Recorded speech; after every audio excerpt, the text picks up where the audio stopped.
Demi Allah, saya bersumpah Demi Allah, saya bersumpah akan memenuhi kewajiban saya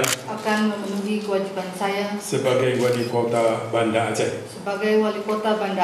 dengan sebaik-baiknya. Gubernur Aceh Zaini Abdullah resmi melantik pelaksana harian atau PLH Wali Kota Banda Aceh Iliza Sadudin Jamal sebagai Wali Kota Banda Aceh dengan sisa masa jabatan 2012-2017. Pengambilan sumpah jabatan berlangsung di ruang DPRK Banda Aceh pada Senin pagi.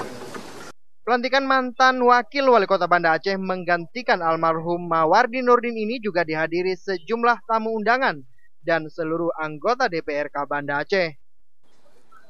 Gubernur Aceh Zaini Abdullah berharap wali kota Banda Aceh dapat meneruskan tugas dan kewajiban sisa masa jabatan yang ditinggalkan almarhum Mawardi Nurdin.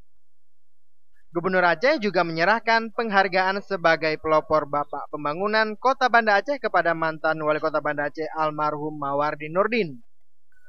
Dari Banda Aceh, Fadil Batubara melaporkan untuk Aceh Video.